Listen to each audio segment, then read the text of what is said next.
Are you having a hard time figuring out what to get Dad for Father's Day? You should check out Row 1 Brand's Vintage Pictorum Gallery. They have America's best sports art. With over 7,200 historic sports prints, you're assured to find something unique for Dad this Father's Day. Instead of a boring old tie, get him a historic baseball photo taken by Henry High Sandham at the historic Polo Grounds Stadium in New York City during the 1894 Temple Cup. Or, if he's an NFL buff, check out the 1963 vintage NFL poster. These are so good looking that you'll be amazed how they turn out. Shop now at sportshistorynetwork.com/row1 and save 15% off your order.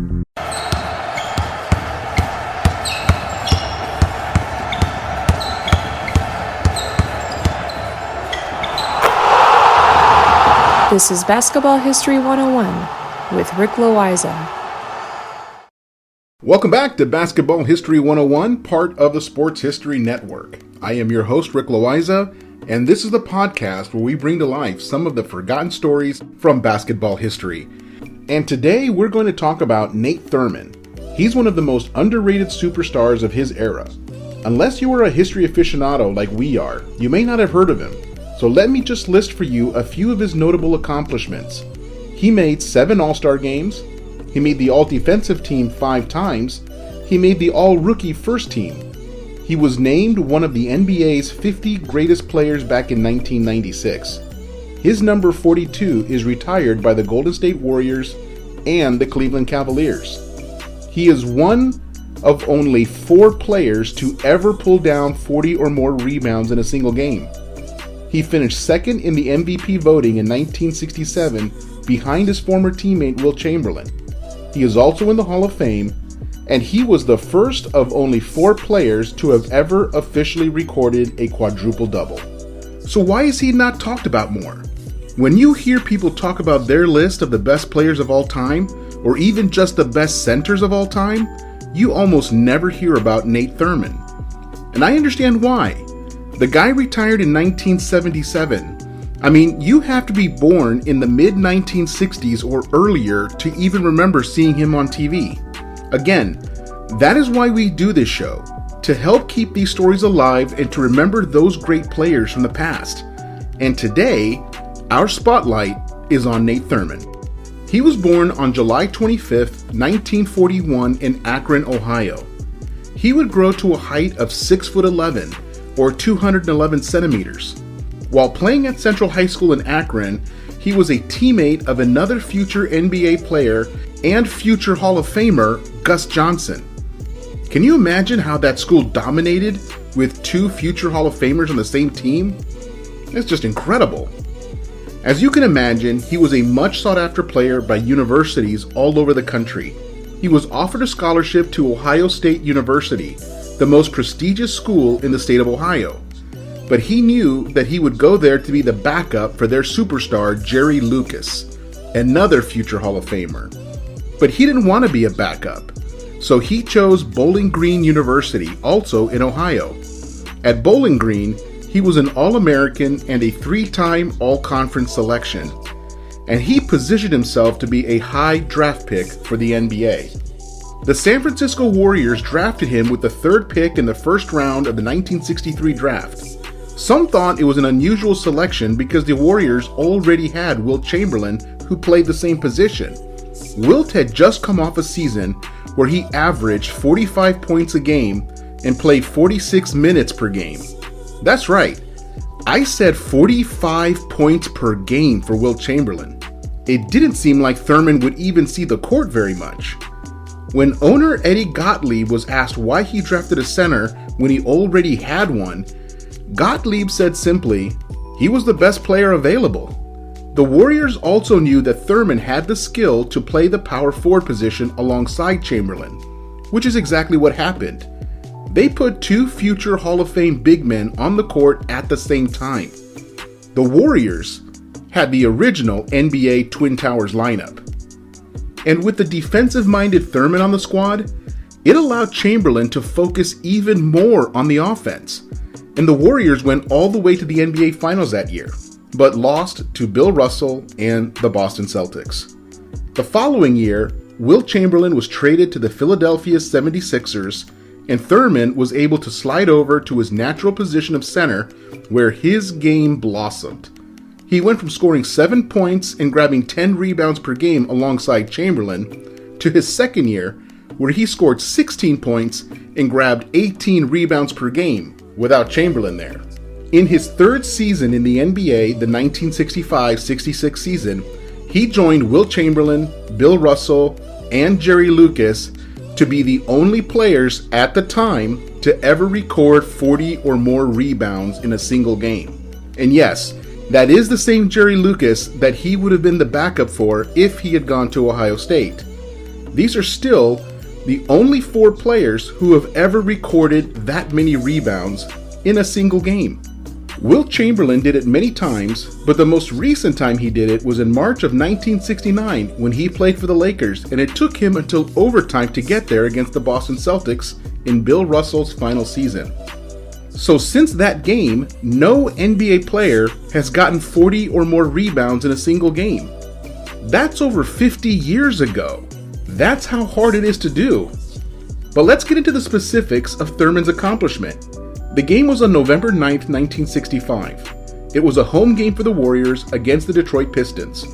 Thurmond did not shoot well that night.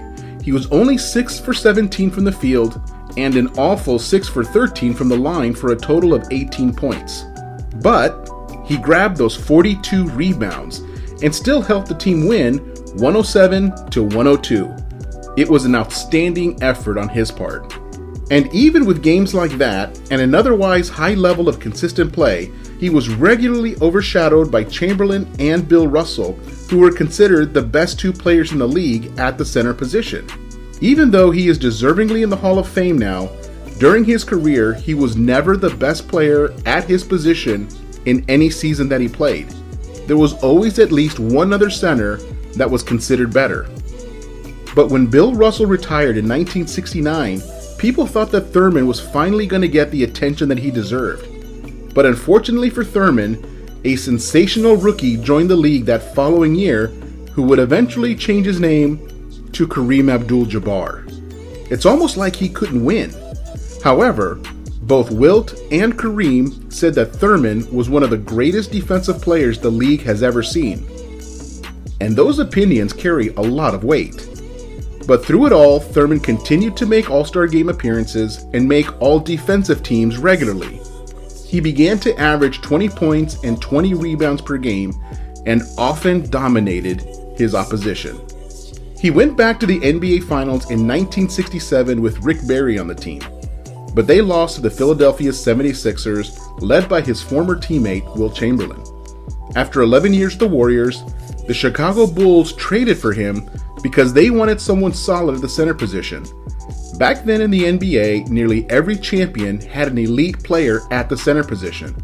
It was considered the formula for winning championships. And that's what Chicago wanted, an elite center to give them the best opportunity to win a championship. And this is where we get to his quadruple double. And I'll share that story right after this break.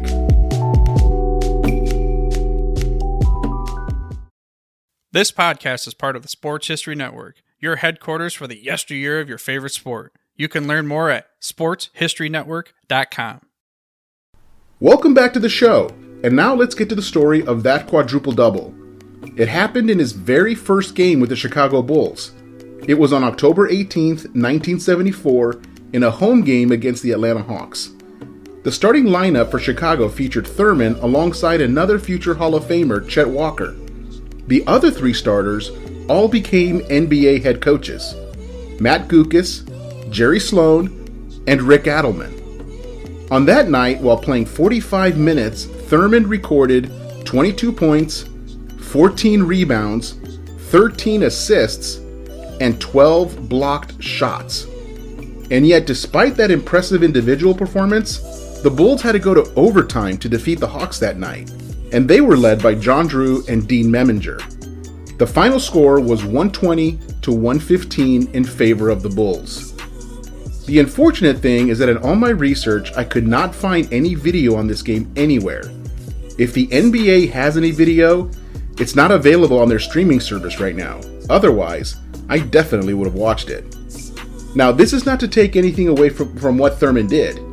Getting a quadruple double is an absolutely incredible feat. But he also benefited from the fact that steals and blocked shots were not recorded by the NBA as an official statistic until the season before. Prior to 1973, the NBA simply did not track those categories. Now, some teams kept those statistics unofficially just for their own use. So it is possible that earlier players could have had a quadruple double, but it would have been unofficially. According to some old unofficial box scores, Wilt Chamberlain had 3 quadruple doubles during the 1960s. Bill Russell had one in 1961, according to an old Celtics unofficial box score. Again, not to take anything away from Thurmond, it is an incredible feat that so few players have accomplished, and he deserves credit for the first official one. The only other players who have an official quadruple double are Alvin Robertson, David Robinson, and Akeem Olajuwon. Thurmond retired with over 14,000 points and 14,000 rebounds. After playing his final 2 seasons for the Cleveland Cavaliers, he retired after 14 seasons in the NBA. Even though he retired in his home state of Ohio, he decided to come back to San Francisco where he played most of his career. He opened up a restaurant called Big Nate's Barbecue. After 20 years of running it, he sold it and retired for good. The new owner wasn't able to keep it alive, and the restaurant went out of business. But with the opening of the new Chase Center, where the Golden State Warriors now play their home games, the Warriors have decided to reopen Big Nate's Barbecue as one of the food options within the arena. And I think that's a great tribute to one of their legends. Unfortunately, Thurmond passed away in 2016 at the age of 74. But he did live long enough to see the Warriors win the championship in 2015. And he was honored as a special guest at the championship parade. So, whenever you hear a list of the best centers in NBA history or the best defenders in NBA history, make sure that Nate Thurmond is part of that conversation. He's earned it. And just to make things easier for you, I have included a link in the description to a highlight video about Nate Thurmond that you will definitely want to check out.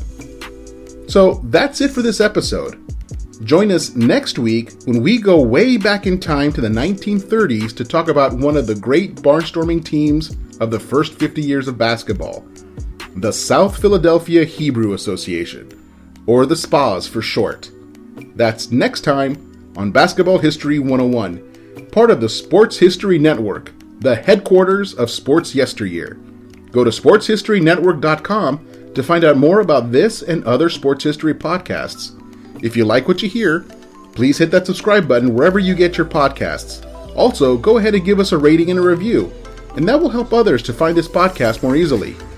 Check out our page on Facebook. It's called Basketball History 101 Podcast. There you will find shorter historical posts as well as comments and discussion starters on today's game. I'll also announce there when new episodes come out. I want to thank my producer and editor Jacob Loayza. Join us each week as we continue to mine the history of basketball for more great stories from the past.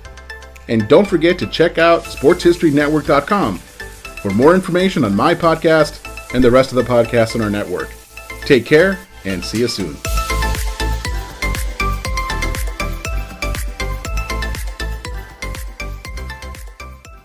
We here at the Sports History Network proudly partner with 26 podcasts, all revolving around the history of sports.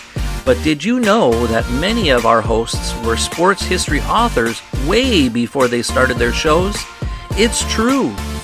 We've got Joe Ziemba, host of When Football Was Football, Joe Zagurski, host of Pro Football in the 1970s, Mark Morthier, host of Yesterday Sports, Tommy Phillips, host of Lombardi Memories, and Scott Adamson, co-host of From the 55-Yard Line. All these authors have many books for you to choose from.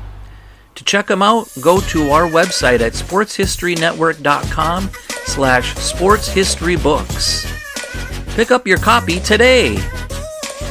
Soundtrack provided by Kevin MacLeod of filmmusic.io.